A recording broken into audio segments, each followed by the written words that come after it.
Hello and welcome to another awesome episode of Kakuchopurei's Talk Cock Sing Song TCSS episode podcast live show, where all your gaming news and all your gaming talk comes right here in Malaysia. Joining me right now to talk about Dota 2, because the international is happening pretty soon, is good old Lysander and also Chen Yiji right here. Hey, hi guys. Cool, right. So tell us a bit about yourself. Let's start with Lysander first.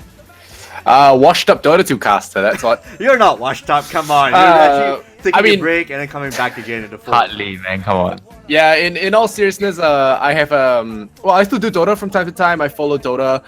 It's always a game that I always enjoy deep down. And of course, TI season, I'm actually flying there myself, so pretty excited. They're gonna be flying this Saturday. We'll be catching action live. You guys are gonna be checking out those pub storms. I really want to get there, get to one of those one a day. But yeah, I have been doing a lot of esports emceeing, hosting, so branching out a little bit more into the more showmanship side of esports, if I could like actually a say talk it show like that. host kind of showmanship stuff. Yeah, kind of like that, yes. All right. Now, this is going to be your first time going to Vancouver, is it? Yeah, first time in Vancouver, 6 TI in a row. All right, so nice. Oh, You wow, that nice. belt right there, for all your TI thing. Like, wow, this is actually happening in the Rogers Stadium, if I recall, and that was because I used to be studying in Vancouver and worked there, and Rogers was the place I actually go to for stadium concert stuff. So I saw I saw a bunch of other stuff there, even like the Vancouver Canucks playing at one point. If you can catch a hockey game, you should catch it. It's really nice. Good experience. We're mostly there to nerd out, so I don't think we have extra time, but hey, never hurts to do a little sightseeing. One other good thing, Canadian dollars are a little bit smaller than US dollars, so we're spending a little But they're less. more colorful. They're actually a bit more colorful, so give them that. Monopoly money. Alright, now introduce yourself, Chen Yiji. Tell us what you do, where you're from, and why you like Dota 2 a lot. Oh, hey guys, I guess I'm the washed up writer, Dota 2 writer. There's a theme going on here.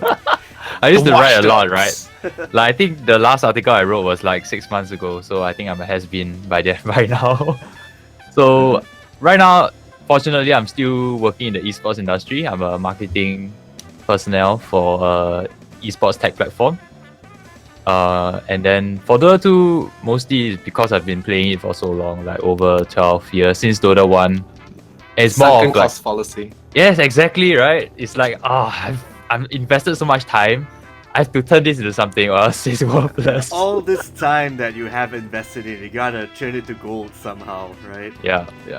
It's the World of Warcraft fallacy. I still have my RuneScape account, so Oh, you have your RuneScape account. I think there's a recurring theme here. Yeah, I have my RuneScape account, my MapleStory account. Yeah, a lot of those things. Oh, but man.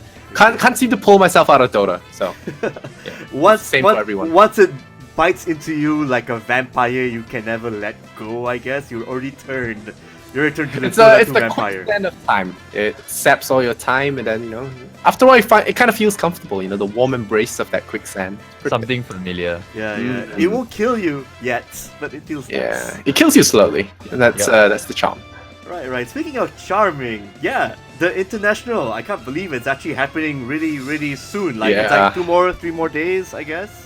I Before think the group stage starts. yes, group stage is starting in 2 over days, but you can expect a lot of content coming out of the talent. I'm sure Slacks is already brewing the freshest meme right now in his little cave, but it's gonna be exciting. Yeah, cool. Hopefully some artifact announcements as well at TI. You never know. Oh, like new characters or new. Yeah, a new hero. I feel like we should expect a new hero now. Every new TI. It's kind of the thing that we've been spoiled ever since we got. What's his name? Pango, right? No. The duel. Monkey King. Monkey Yeah. King, yeah. That's in the 2016. Yeah, so ever since we got the new heroes, not the OG guys, we actually, we've been spoiled. We need new heroes. So last year was 2, Pango and Willow, I mean. And this year maybe you get 3. We got some of the leaked heroes from Artifact. It could very well be a leak for some of those heroes. I mean, there are some heroes from Artifact that do not exist right now in Dota, so it might be exciting to see them getting port over. I would love to see Solar Khan. She looks amazing. So I'm just excited. Yeah, I've seen some of the concept art, and since they are so Dota teams, so it makes sense that there might be, but I'm actually looking forward to more original concepts, which is not in Artifact nor Dota 2, so that it shows like there's some development in the franchise rather than I'm just gonna reuse this from Artifact because I already made it in Artifact and so on and so forth. And that's true. Artifact does expand a lot on the Dota lore, I think they said, so might make sense to pull from there. But I would almost be willing to bet we won't get 3 heroes this season. But hey, one can dream. How about 5 new heroes used by OpenAI against the pro players? That would be something. That would be the ultimate kappa. Yeah. Alright, so I've actually got like a couple of questions to ask you experts.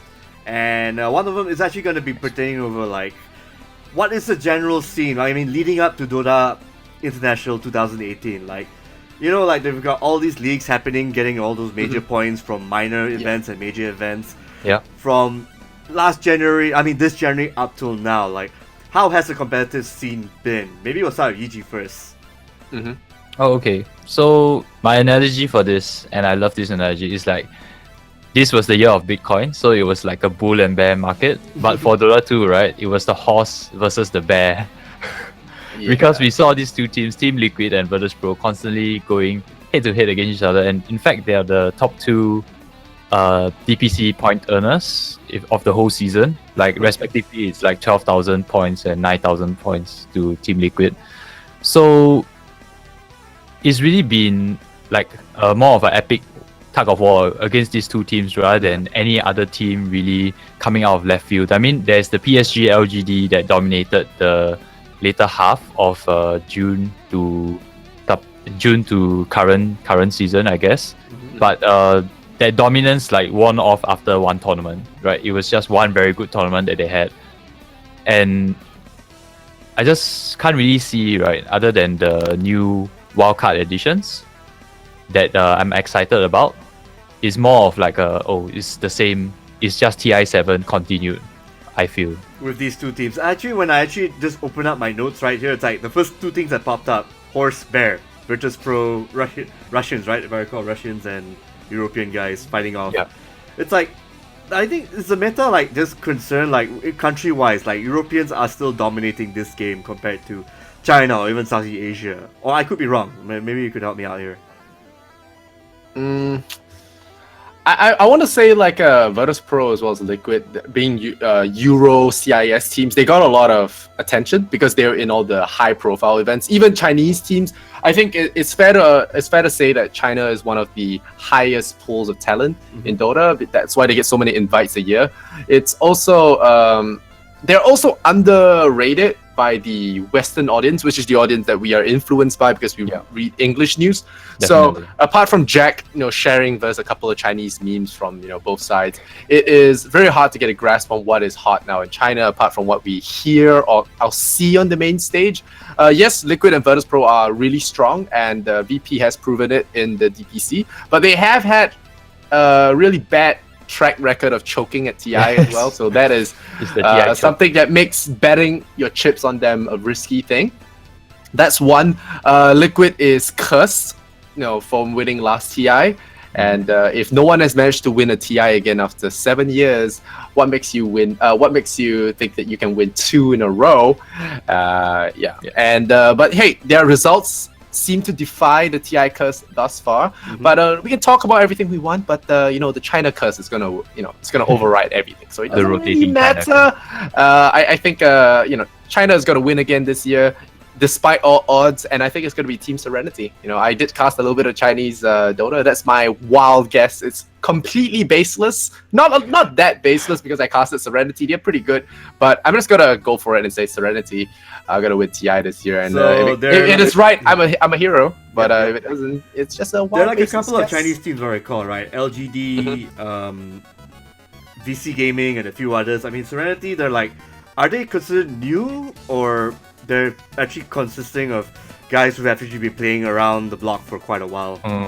No, they're completely new. Yeah, I think they're completely new.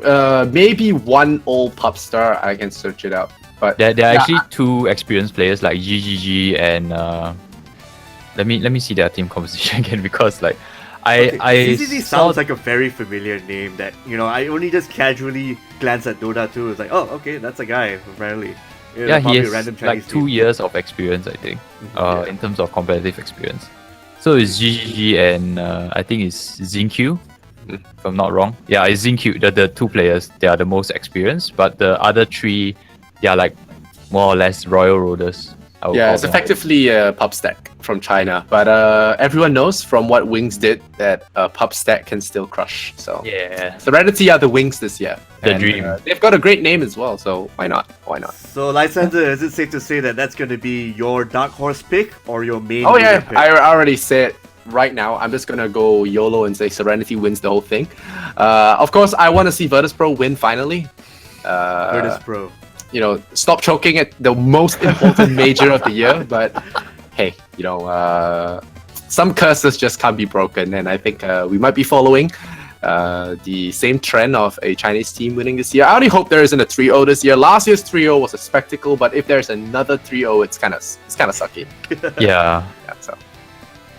Like a trio basically says like, oh, we dominated them so much that there wasn't even a competition in the grand finals, right? It's just a sweep. Yeah, I wanna say, like, you know, I know a lot of people are talking up LGD, especially since they got that fancy new sponsor, PSG.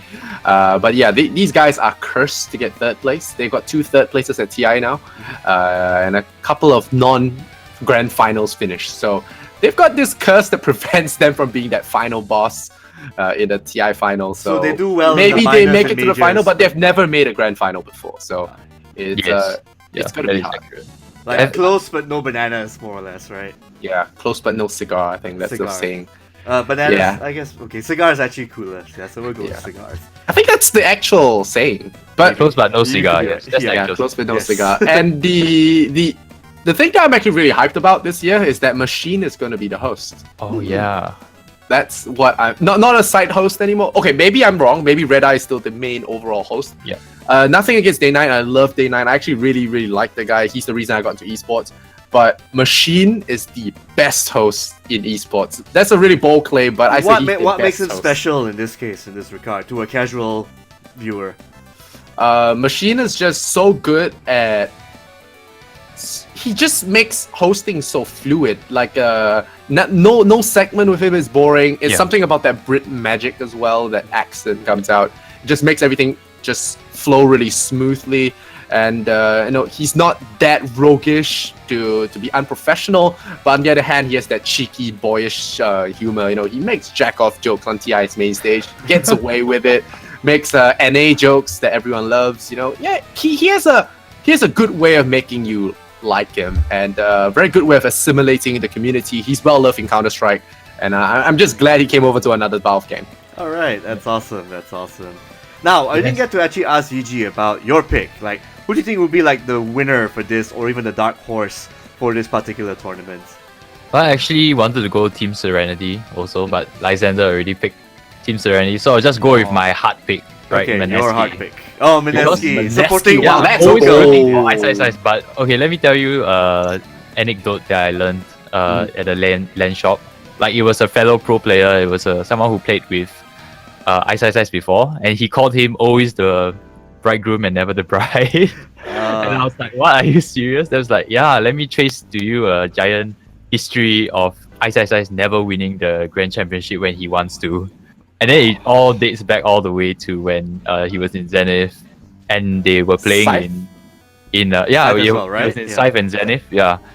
And he was playing in TI1, and like they were actually supposed to go all the way, but there were just some like Stay in the trees, the shadow some feed deck. voodoo shit, you know. Some voodoo Yeah, shit. it's just like how LGD has never made a grand final. Exactly. They're a good team. They've Exactly. always fielded a solid team, regardless of how they've done in the DPC. Yeah. They've always somehow managed to perform decently well at a TI.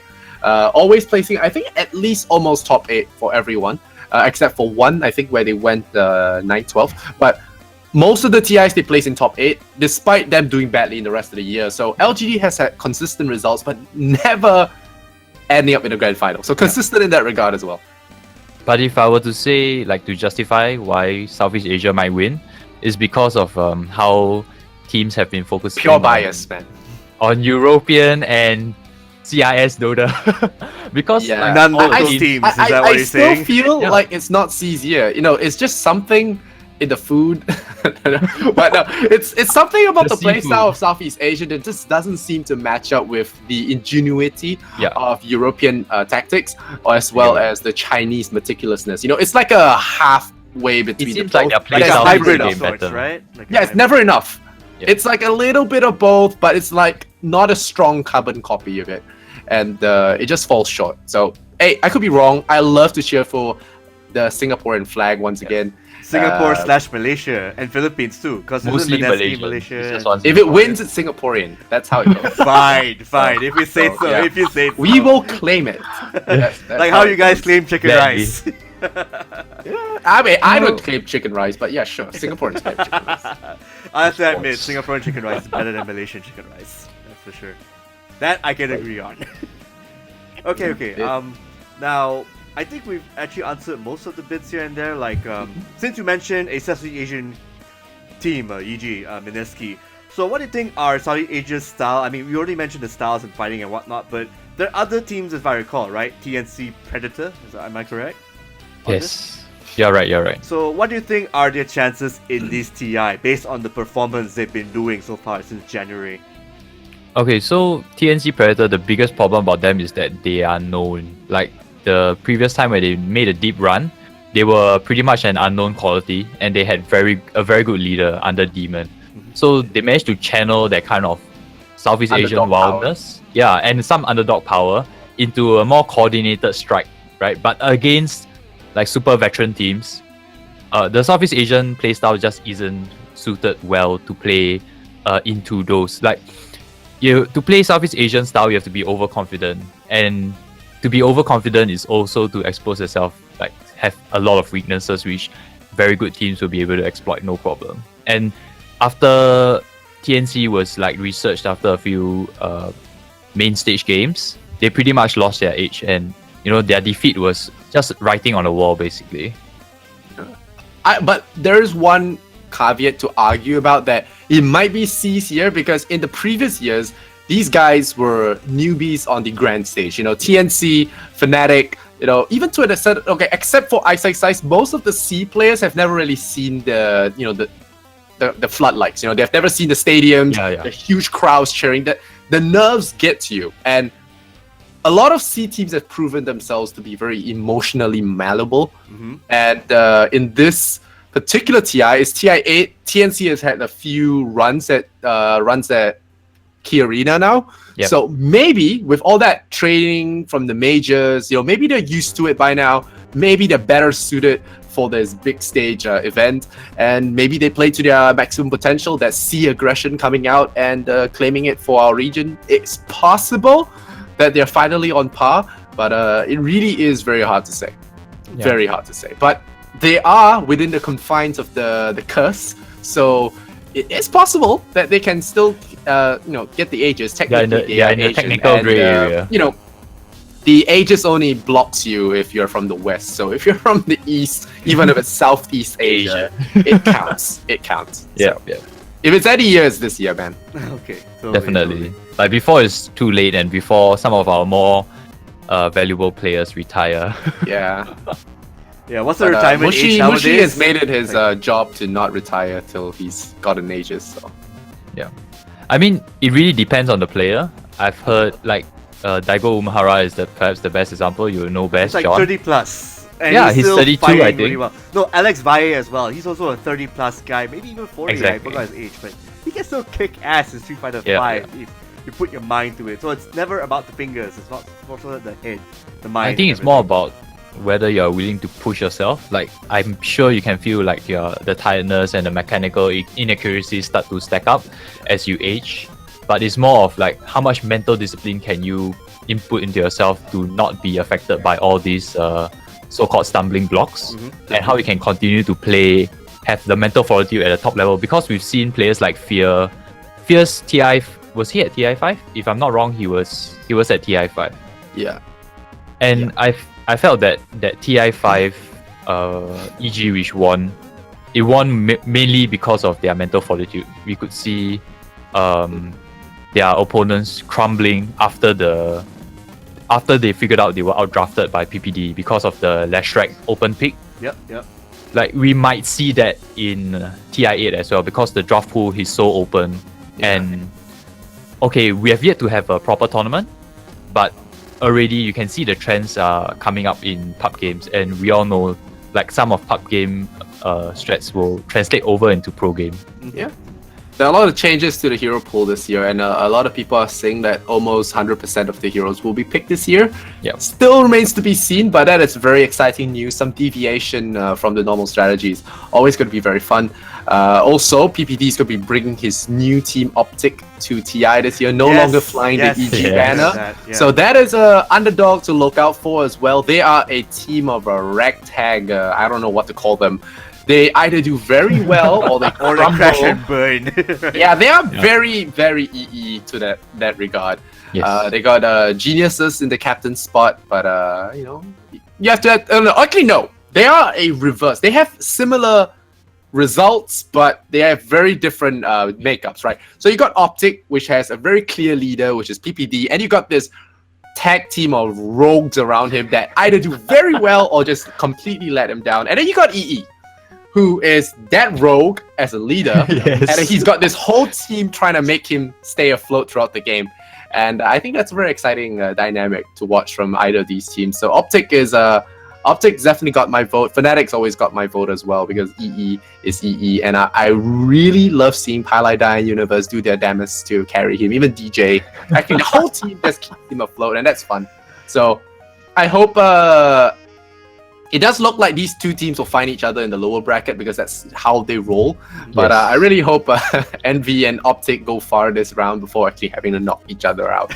Okay, that sounds like definitely you guys are very passionate about this. Like it's like your Super Bowl or your Evo 2018. Oh man, you guys, yeah. Oh yeah. Now, it's the World Cup of Dota, except it happens every year. That's a better analogy, yeah. Now, Honey, you mentioned hero pool, Lysander. Now, who do you think will be the most picked or least picked hero within the big pool of Dota 2? We'll start with you, of course, Lysander.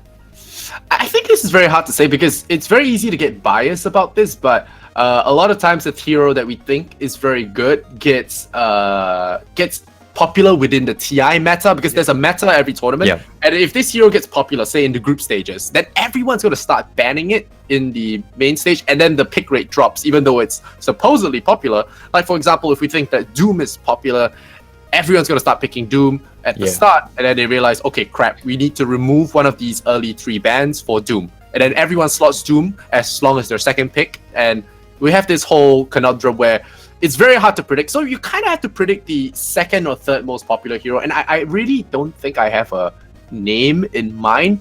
But I want to say a hero that usually gets through and is usually very strong. Yep. My go-to pick would have been Warlock, but that guy is permaban. So man, this is tough, man. You're putting me in the spotlight. How about Wisp? I don't think Wisp is so OP now. He's a lot harder to use. Yeah, he got nerfed into the ground. He got nerfed super hard. I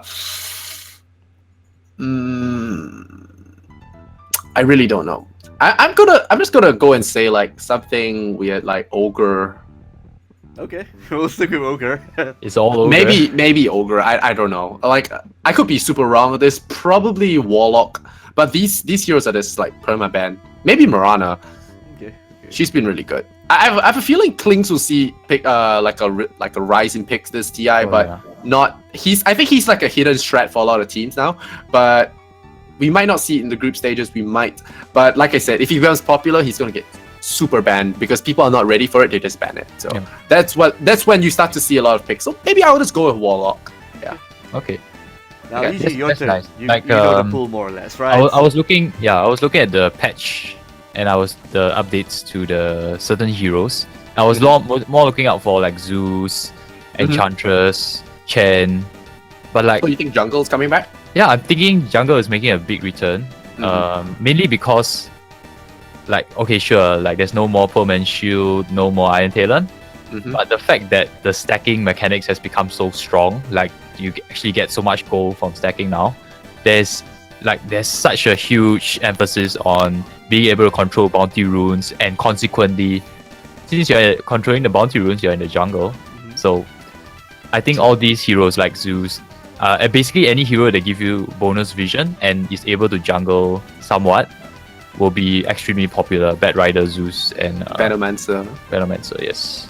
But I've seen a lot of pubs, and they play a lot of Queen of Pain, which is actually a very good solution to all these new mechanic heroes. By new mechanic heroes, I mean all these heroes which are using stuff like what's that thing called? The Vector. The disc. Yeah, the vector targeting, that's Pegolia, and the disc as well, Aeon disc. Okay. Yeah, so Queen of Pain's burst you can actually control, right? You can blink in, you can do the scream, and then that basically might trigger your Aeon disc already because it deals so much burst damage. But the fact that she can go in and go out quite easily, as we saw in the group stages of the open qualifiers, that someone actually used Queen of Pain with a blink dagger to do this kind of harassment tactics. It actually works very well. Like this, like basically a new dimension of Dota where you view Blink Dagger and Queen, yeah. Exactly, right? Yeah. I've seen some strategies with Eel Scepter instead. So they effectively bring the blink downtime to 3.5 seconds. Right, which right. is Invulnerability. similarly effective. You know, you take a little bit of hits when you go in, and then you use yourself for the last 3 seconds, and then you blink out. So you act like a puck, basically. Yeah, pretty cool. I really like that build because it blocks you from getting silenced lockdown as well. So gives you a way to escape. Absolutely. But I've never really liked Queen of Pain because of how she falls off in the late game and how easily punished she is. And if you have a hot streak going, you feed a lot of gold because of comeback mechanics. So yeah, personal preference. Zeus has not been seeing that much pick as well, I think. Even though he's been non-stop buffed, that guy has been like buffed all the way. Pushed. Yeah, it makes picking him feel bad now because you're like a meta abuser in pubs, but in the pro scene he's not really. I don't think he's that cancerous yet, so we'll see. I still think like things like Warlock, any sustain supports because now it's a 2-1-2 meta. You need a sustain support, and so something like Enchantress, like you said, has a heal. We have Warlock, might see some kind of comeback. Yeah, absolutely. Awesome. All right, we're actually at the final legs of this little show, so maybe you'd like to say a few words about International 2018 before we wrap it up. So we'll go with Yiji and I'll go with Lysander. Sounds cool? Okay. Oh, cool. Okay, Alright. so I'll just basically say my wish list for TI8, what I want to see. Yes, a wish list would be damn good. Unfortunately for me, I won't be able to attend Pop Storm because I have national service. Oh, damn. You know, Singapore thing. okay, Get an F in chat, fam. I had the Facebook memories, right? And it reminded me that TI7 ended today, okay? And I was like, what's going on with the schedule? Gee, thanks a lot, Oh, Facebook, for Thanks a reminding lot, me. Facebook. And I shared the hell out of that post. Yeah. So basically at TI8, I hope to see like Artifact. I want to see their plan for their release, right? Yeah, because right roadmap, now, if I know that the undercurrents for Artifact have not been good, right? It's been unusually quiet. People are thirsting for information, but Valve is refusing to release any. Did anyone ever ask for a Dota 2 card game, honestly? I mean, I know there's Yeah. Hearthstone out.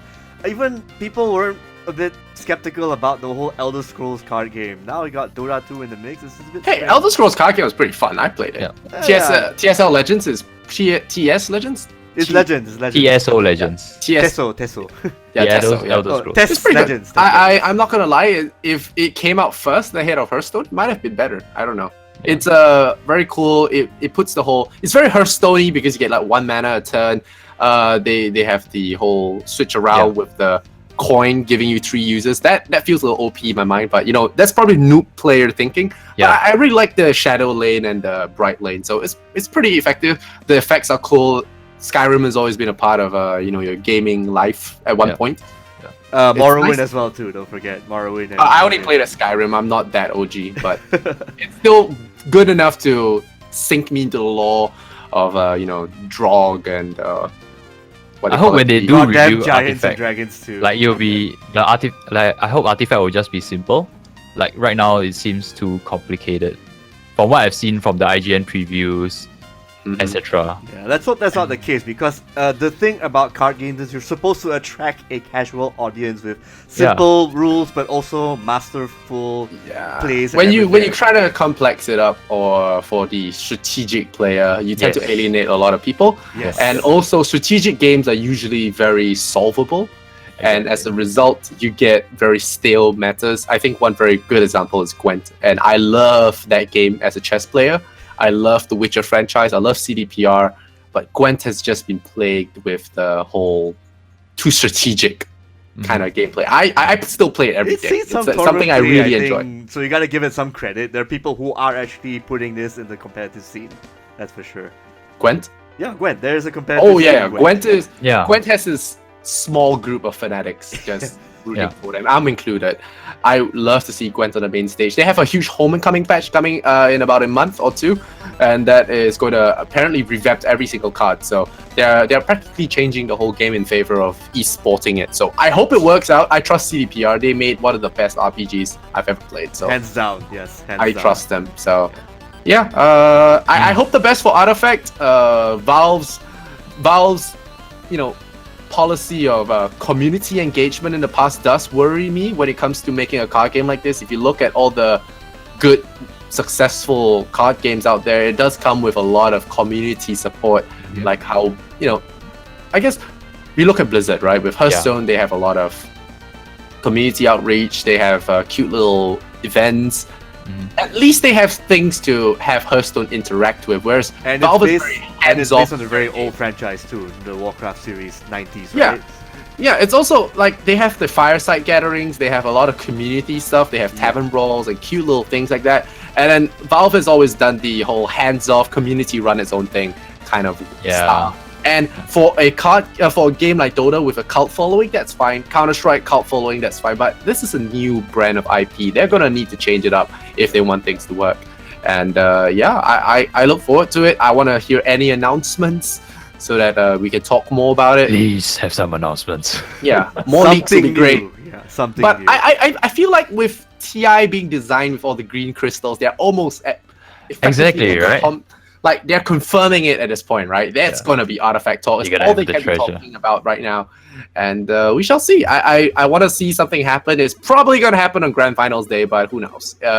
There could be Artifact boosts to try Artifact at TI. That would be funny. Yeah. You get to actually check it out when you're actually at Vancouver. So I think it'll be a lot. I think this TI might be a little different. So we'll see. This is Vancouver.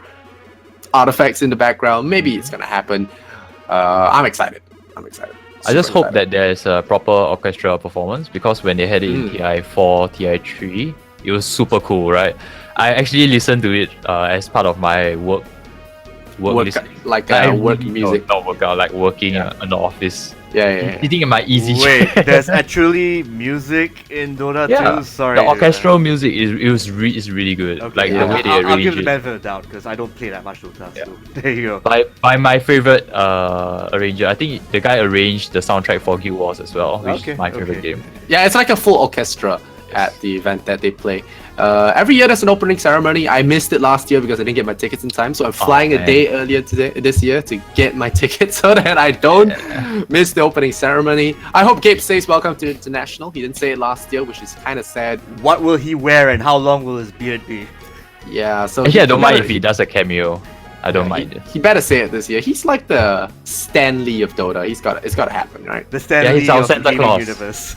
Yeah, so it's got to happen, and we hope for the best things from TI. I want to see 3 new heroes. That's a dream. That's the meme dream.